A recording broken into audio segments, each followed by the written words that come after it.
The Zentari refugee camp on Kepler 442b stretched for miles, a sea of silver emergency shelters housing the displaced survivors of the Kryn invasion. Captain Jason Matthews of the Terran Defense Coalition walked through the crowded pathways, his combat armor still scorched from the previous day's battle. Children scattered before him, their iridescent skin shimmering with fear and curiosity, all except one, the little Zentari girl, no more than 7 solar cycles old by human standards, stood her ground. Her large violet eyes tracked Jason's movement with an intensity that seemed far too serious for someone so young. She clutched a damaged data pad to her chest, her small fingers trembling. "You saved my mother," she said in broken galactic standard, each word carefully pronounced.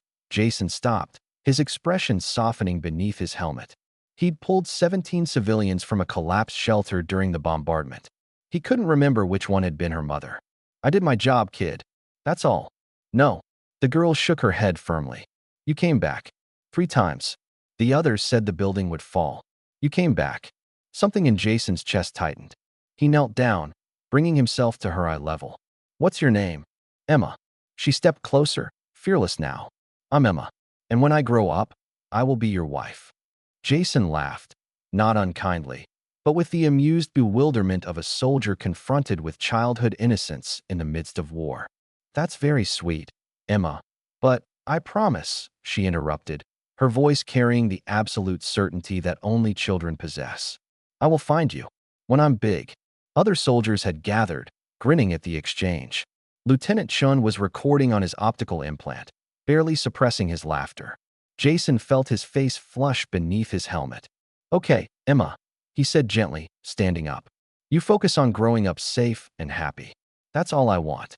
The girl smiled, a radiant expression that seemed to light up the dreary camp. She pressed her small hand against Jason's armored palm in what he recognized as a Zentari oath gesture. Then she turned and ran back to her shelter, her promise hanging in the air between them. 14 years later, Commander Jason Matthews barely recognized Earth anymore. The Terran Defense Coalition headquarters on Luna had become his home, a sterile, efficient military complex where time seemed to move differently than it did planetside. At 36, he'd become one of humanity's most decorated officers, his career defined by the very war that had created refugees like Emma. He was reviewing tactical reports when his AI assistant chimed. "Commander, you have a visitor at Gate 7. She claims you're expecting her." "I'm not expecting anyone." Jason frowned at his schedule display. "Nothing but tactical briefings for the next week." "She was quite insistent, sir. A Zentari woman. She said to tell you. A promise is a promise."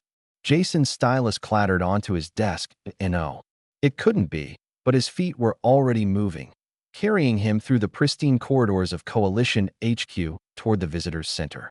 His heart hammered in a way it hadn't since his last combat drop. He told himself it was impossible, that he'd probably misheard. That. She stood at the observation window, looking out at Earth's blue curve against the black of space.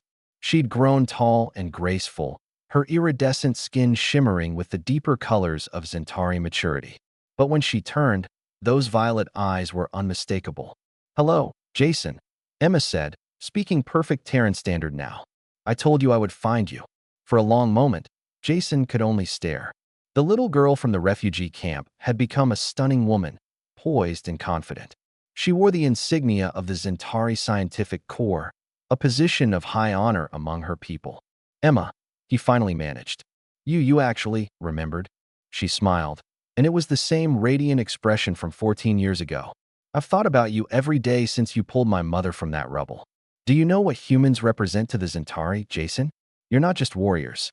You're proof that sometimes beings choose to run toward danger instead of away from it. You changed everything I understood about courage." Jason shook his head, still processing. "You were 7 years old. It was just, I was doing my job. You were doing more than that." Emma stepped closer. "After you left, I studied everything about humans. Your languages, your culture, your impossible tendency to fight for people you've never met. I joined the scientific corps specifically to work on human-Zentari cooperation initiatives.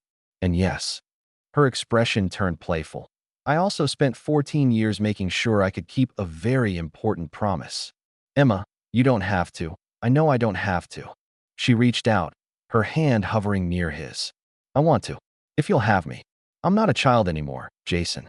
I'm a woman who knows her own mind. I'm a scientist, a diplomat, and someone who has loved the idea of you for longer than you've been a commander.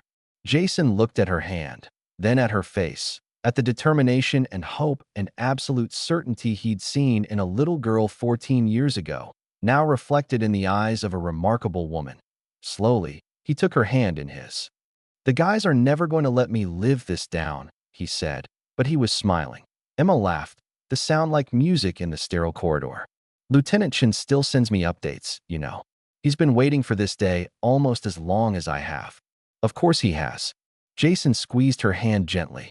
Emma, I don't know if this will work. We're different species, different worlds. We're also proof that different worlds can choose each other, Emma said softly.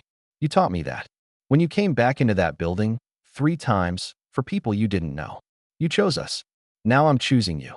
And standing there, her hand in his, looking into those violet eyes that had haunted his dreams for 14 years, Jason Matthews realized that sometimes the universe had a sense of humor. Sometimes childhood promises became the foundation for something real. Dinner, he asked. I thought you'd never ask, Emma replied as they walked together through the coalition headquarters. Jason caught sight of Lieutenant Chun in the observation deck above, predictably recording everything. The bastard gave him a thumbs up and a grin. Jason couldn't help but smile back. Some promises, it turned out, were worth keeping. The end.